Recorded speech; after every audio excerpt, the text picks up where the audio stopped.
Kaugnay na usapin sa seguridad para po sa inaugurasyon sa Miyerkules, makakusap natin si NCRPO Chief Police Director Roberto Rosales. General, good morning. Magandang umaga sa iyo, Igan. Magandang umaga din sa lahat ating mga taga-subaybay. Kamusta yung pwersa ng ating PNP? Kaugnay po ng darating na inaugurasyon sa Miyerkules, Director?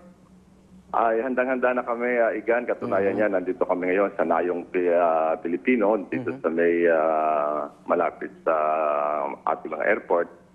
At meron kami isasagawang dry run sa umagang ito na kabilang dito ang mga liaison officer ng DFA, yung mga drivers din na gagamitin ng mga VVIPs natin, ang Highway Patrol Group nandito, ang MMDA nandito, ang Aviation Security Group nandito, at ang PSPG, yun na nagpo-provide ng mga security officers ng mga VVIPs.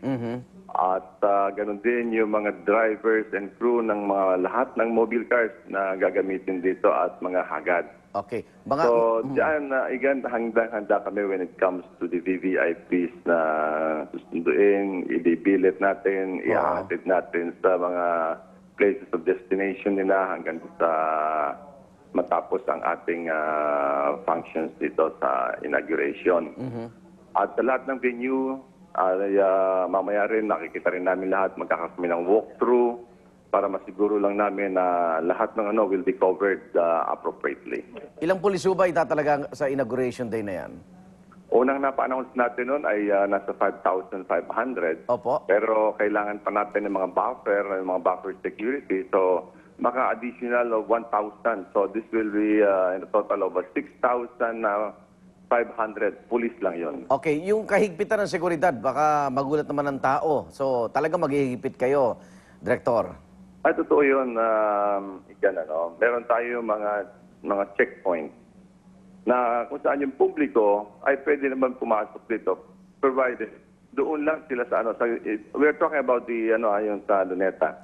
Doon sila sa elevated portion, doon sa entry point nila diyan ay dito sa may mga kalabaw na na estatwa. Opo. Diyan sila papasok kasi i-fence yan eh. So doon lang ang pasukan yan, tapos and they have to walk towards doon sa mismo tapat ng grandstand. Okay. Now yun mga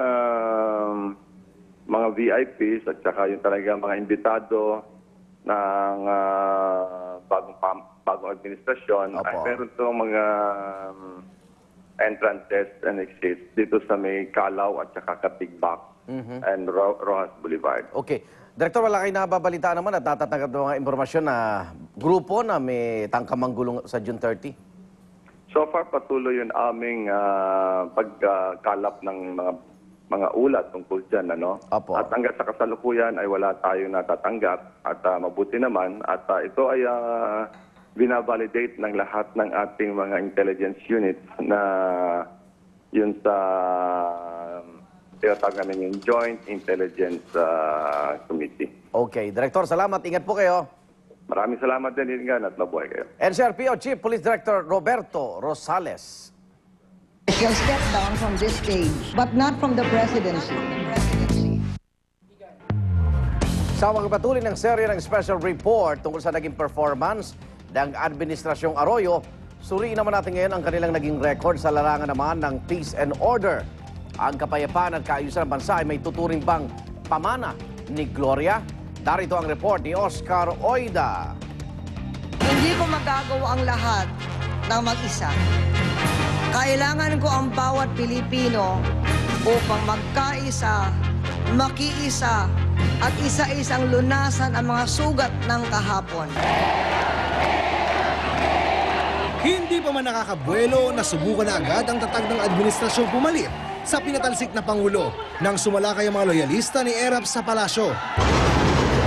Ang buong Metro Manila isinailalim sa state of rebellion ng nooy bagong luklok na si Gloria Macapagal Arroyo. Ang proklamasyon ng State of Rebellion ay naaayon sa batas. Gumulong naman ang kaso ng pandarambong laban kay Pangulong Estrada. Pero halos isang buwan pa lang ang nakalilipas buhat ng mahatulan siya ng guilty na Sandigan Bayan. Guilty beyond reasonable doubt. Iginawad na ni Gloria ang pardon kay Erap. Porsigido sa pagsusulong ng kapayapaan ng Administrasyong Arroyo. Naglabas ang Pangulo ng kautusan para lutasin ang insurgency at ang dekada-dekada ng rebelyon ng mga Moro. Ang all-out war policy ni ERAP, pinalitan ni Gloria ng all-out peace policy. Bukod sa pakikipag-usap sa Moro Islamic Liberation Front o MILF, agad ding binuhay ang peace talks sa CPP-NPA. Matapos ang 9/11 terrorist attack sa Estados Unidos, isa tayo sa mga bansang agad sumapi sa Coalition of the Willing ng Amerika. Kaya nang bansagan ng Amerika na terrorist organization ang CPP-NPA noong 2002, muling isinulong ng pamahalaang Arroyo ang solusyong militar laban sa mga rebelde.